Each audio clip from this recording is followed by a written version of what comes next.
पहले तो कोर्ट ने इंटेंटेन किया एएसआई के सर्वे की रिपोर्ट सबमिट करने के लिए, जिसमें एएसआई ने कल एप्लीकेशन देके 10 दिन का समय मांगा था, परंतु आज कोर्ट ने कहा कि किसी हाल में भी हम आपको इतना समय नहीं देंगे, अतः हम आपको 10 दिन का समय ग्रांट करते हैं। ये 10 दिन भी आगे बढ़ सकता है कि बस बॉन्ड? अब आज जैसा कोर्ट का रुख दिख रहा था उसके अनुसार तो 10 दिन का ही समय रहेगा। और दूसरी बात यह है कि वो तहखाने के संदर्भ में आज 110 की आपत्ति आई है। प्राचीन मुकदमे जो 1991 से चल रहा था उसके वाद मित्र, तो उस विषय को लेके ये कहा गया कि यह टाइटल सूट है और संपूर्ण परिसर पे दावा किया गया है, जबकि केवल मात्र तहखाने पे उनके सोमनाथ व्यास जी के नाती दावा कर रहे हैं। यह अप्रासंगिक है। अतः वह प्राचीन जो सूट है 1991 का वो किसी तरह से रिलीवेंट नहीं रहेगा। अतः इस पर और सुनवाई का मुझे अवसर दिया जाए। अगली तिथि सोमवार यानी 20 तारीख की पड़ी है। व्यास जी के तहखाने पर? जी, लेकिन 10 दिन का एएसआई को तो समय देते? जी, 10 दिन का ही एएसआई को समय दिया गया है। रिपोर्ट इसके बीच में सबमिट कर दें और वो जो भी उनका साइंटिफिक सर्वे इत्यादि है सब 10 दिन के अंदर कोर्ट के समक्ष रखेंगे। एएसआई ने 15 दिन का मांगा था और उसको मात्र 10 दिन ही दिया गया, और जबकि आग्रह किया गया था एएसआई के अधिवक्ता के द्वारा कि मुझे और भी समय जो 15 दिन का मांगा है उतना दिया जाए, तो इस पर कोर्ट ने कहा कि नहीं, हम आपको इतना समय नहीं देंगे, केवल 10 दिन में आप सबमिट करिए, उसके बाद हम कोई भी समय नहीं देने वाले हैं। जी, इस विषय पर एएसआई के अधिवक्ता को कोर्ट ने आक्रोशित होकर माननीय न्यायाधीश महोदय ने कहा कि इससे ज़्यादा आपको 10 दिन से ज़्यादा हम समय नहीं दे सकते। एसआई रिपोर्ट जो दाखिल करना था उन्होंने प्रार्थना पत्र दिया था कल, मुझे 15 दिन का समय चाहिए। जज साहब ने कहते हुए अंजुमन इंतजामिया द्वारा घोर विरोध किया गया कि लगातार समय ले रहे हैं, ये गलत है इनको समय देना। जज साहब ने उनको 10 दिन का समय दिया है और उनको कहा 10 दिन के अंदर आप दाखिल करें। शैलेंद्र पाठक वाला में जो जिलाधिकारी को सौंपने पर आदेश आने वाला था, शैलेंद्र पाठक बनाम अंजुमन इंतजामिया, उसमें विजय शंकर रस्तोगी एडवोकेट द्वारा विपक्षी बनने के लिए प्रार्थना पत्र दिया गया था और उसमें उनकी प्रार्थना पत्र की सुनवाई के बगैर कोई आदेश न पुनः प्रार्थना पत्र दिया गया था, जिस पर आज सुनवाई की गई। उन्होंने अभी 1 घंटा का और समय मांगा। न्यायालय ने उनकी सुनवाई हेतु 20/11/2023 को सोमवार को डेट लगा दिया है। अब उन्हें अपना पार्टी बनने विपक्षी बनेंगे, इस पर न्यायालय का आदेश आ जाएगा। ऐसा कुछ फटकार नहीं लगा, कहा कि आपने समय बार बार मांग रहे हैं। जब अंजुमन इंतजामिया द्वारा विरोध किया गया तो कोई फटकार नहीं, उन्होंने कहा कि आपको 10 दिन का समय दिया जाता है और 10 दिन के अंदर दाखिल करिए।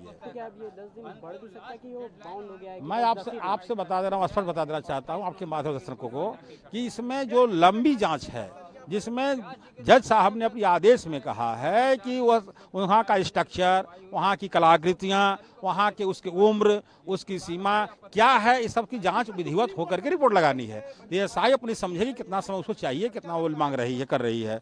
और दूसरी बात है कि समय सीमा अंतिम होने के बाद भी समय सीमा बढ़ती घटती रहती है। मांगना एएसआई को, देना जज साहब को है, रिपोर्ट का इंतजार हमको है। माननीय जिला जज से गवर्नमेंट जो है काउंसिल समिति जो है काउंसिल 15 दिन का समय मांगे थे, लेकिन 10 दिन का समय मिला। हमें ये है कि 10 दिन का समय हो या 15 दिन का समय हो, जो रिपोर्ट आ रहा है वह हिंदू समाज के पक्ष में ही होगा, सभी सनातन धर्मियों के पक्ष में होगा, क्योंकि सारे साक्ष्य जो जितने भी मंदिर संबंध के जो टेस्ट हुए हैं, सारे के सारे साक्ष्य जो भी उभर के आए हैं, सब के सब हिंदू समाज के पक्ष में ही होंगे। हाँ, माननीय जिला जज ने कहा कि आखिर कितनी बार बढ़वाएंगे, क्योंकि मुस्लिम समाज ने आपत्ति किया था जज के कि आखिर कितनी बढ़वाएं, कोई एक इनको बंधन नहीं है इनके लिए। तब जिला जज ने ये कहा कि आप 15 दिन मांग रहे हैं, 10 दिन के अंदर 10 दिन के लिए समय लिया जाए, 10 दिन का समय जो है दिया गया है। व्यास जी के तहखाने में उन्होंने ये कहा कि जो इनको दिया जा रहा है हमारी सुनवाई जाए, क्योंकि व्यास जी जो है जो हमारे पास जो है वसीयतनामा है शैलेंद्र पाठक के नाम पर, तो उस पर यह है कि इनको जिलाधिकारी को देने के पहले एक हमारी सुनवाई जाए, हमको दिया जाए, जिलाधिकारी को दिया, जिस पर उन्होंने जो है मंगलवार का समय दिया गया, यानी 20 तारीख का समय दिया गया जो है। हाँ, 20 तारीख।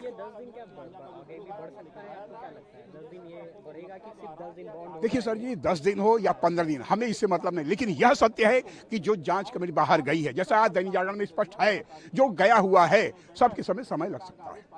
देखिए, एएसआई के जो काउंसिल ने 15 दिन का और एक्सटेंशन डेट मांगा था, उनका कहना था कि बाहर की कुछ रिपोर्टें नहीं आई हैं अभी हमारे पास, इसलिए हम चाहते हैं कि 15 दिन और समय दे दिया जाए ताकि पूरा कंप्लीट जो है रिपोर्ट हम सबमिट कर सकें। जिसपे मुस्लिम अंजुमन इंतजामिया की तरफ से आपत्ति भी ओवरऑल आपत्ति लगाई गई। उनका कहना था कि बार बार ये डेट बढ़वा रहे हैं। पिछले बार भी 15 दिन का समय दिया गया था कि 15 के अंदर आप जो है सबमिट कर देंगे, लेकिन ये नहीं कर पाए, बार बार इसको बढ़ा रहे हैं। इसलिए इस डेट को न बढ़ाया जाए, क्योंकि अब कोर्ट भाई, अब ये एसआई के काउंसिल का कहना है कि अभी रिपोर्ट ही नहीं आई है, आधा अधूरा रिपोर्ट हम कहाँ प्रस्तुत करेंगे।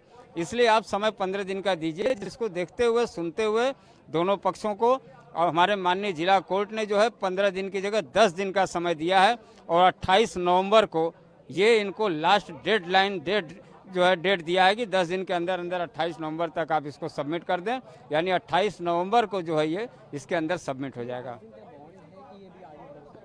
अब देखिए, अभी तो उन्होंने हाँ, इससे ज़्यादा समय नहीं देंगे। अभी तो भाई कोर्ट के पास पूरा पावर है, उचित समझेगा तो बढ़ा भी सकता है, लेकिन अभी उन्होंने कहा है कि लास्ट डेट हम दे रहे हैं, हम अब इसके बाद आगे नहीं बढ़ाएंगे। तो 10 दिन के अंदर हमें लगता है कि एसआई अपने सर्वे रिपोर्ट को सबमिट कर देगा कोर्ट के सामने। व्यास जी के तहखाने में और कई नए पक्षकार एक आ गए हैं, वो भी, उनकी भी सुनवाई हुई है। और चूंकि आपत्ति हमको भी लगाना है, उनका भी चूंकि काफ़ी लंबा उनका जो पक्ष था, इसलिए कोर्ट ने कहा कि अब आज समय कम है, इसलिए जो है 20 तारीख का समय दिया है। 20 तारीख को पुनः इस पर सुनवाई होगी। 20 को जो है व्यास जी के तहखाने के संदर्भ में पुनः सुनवाई होगी। जी न्यूज़।